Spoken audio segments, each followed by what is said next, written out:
What's up guys? DownShiftVinci here. For today's vlog, pupunta tayo sa Honda Desmart dito sa Kahit para ipa-service tong si Gigi, no? Kasi as you may know, nasa 1 month na siya kung tutusin. Kaka 1 month niya lang kahapon. Ang tinakbo is 1,168.9 kilometers. Punta tayo sa Honda Desmart Kahit para mapa-change oil na tong si Gigi. So update ko kayo kapag nandun ako, okay?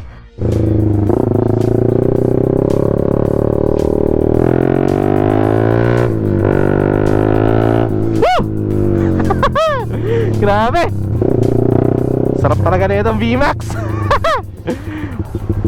Anyway guys, bago pala pumunta ng Desmart Kahit, no? Baka kasi isipin nyo, pwede pa ba to? I mean, may warranty pa ba tong motor ko? Kasi di ba, may mga napalitan na ako, like yung decals, yung rear set, and then etong muffler. Hindi na siya stock kung tutusin. Pero sabi kasi sa manual, ang warranty is sa electricals and sa engine. So kung may modifications na kaming ginawa sa engine neto, mabubuid yung warranty. At the same time, pati rin yung electricals. Like for example, may pinagawa ko sa electricals, makaka-void ng warranty yun. Pero yung ganito guys, like yung muffler, rear set, hindi naman siya nakaka-void. Kasi hindi naman siya makaka-affect sa engine, no? Or sa electricals man lang. So tara, ito tayo sa Desmart Kahit guys. And then pa-service natin ng CGG.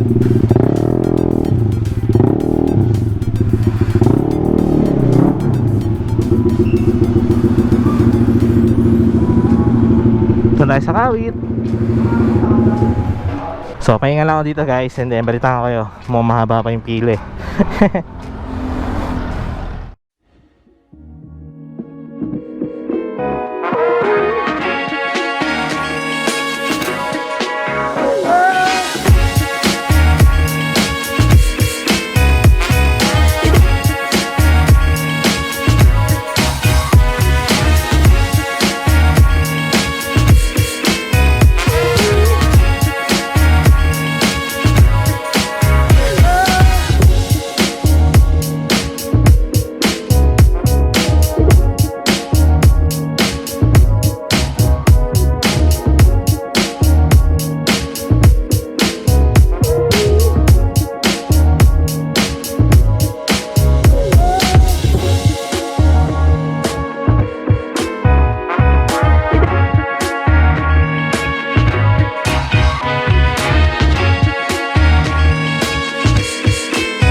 So ayun guys, napaservice na natin si Gigi. Yan ang tinakbo, 1,170. Yun. Ngayon maraming salamat sa Honda Desmart Kahit dito sa Kahit, Cavite.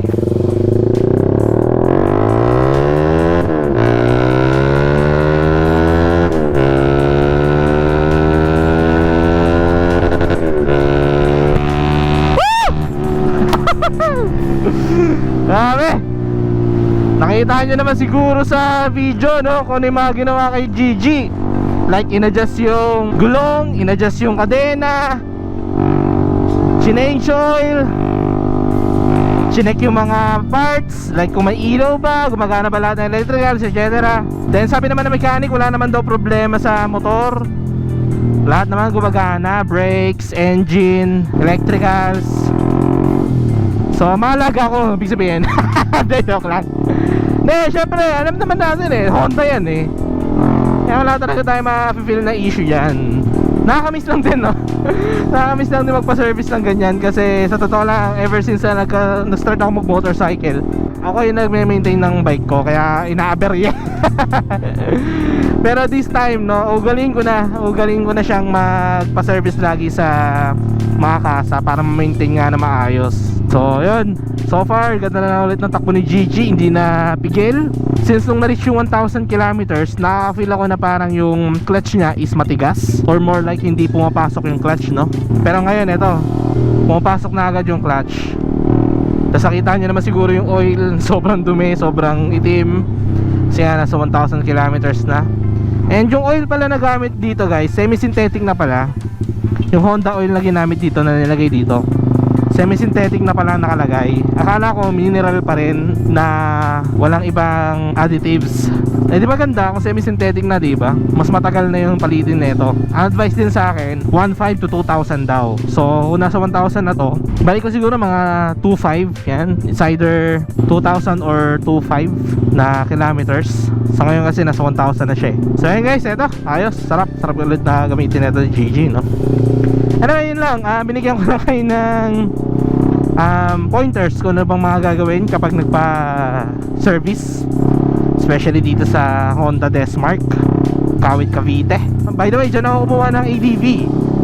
Diyan ko nakuha yung ADV ko. Kaya ako naghahanap kayo ng Honda motorcycles na malapit dito sa Kahit, Cavite. Yan, check nyo, Honda Desmark. Ang ganda ng kasa, very accommodating yung mga staff. Di ba nga tropa na. Then yung magaling na mechanic. Shoutout sa inyo, maraming salamat sa very good service na binibigay nyo sa mga customers, no? Then yun, dito ka na tatapusin yung vlog. Maraming salamat sa pagnood, sa paglalike, sa pag-share. Maraming salamat sa pagko-comment. Pahintayin na lang mga susunod ko na vlog guys. So yun, you all drill, ride safe, peace out.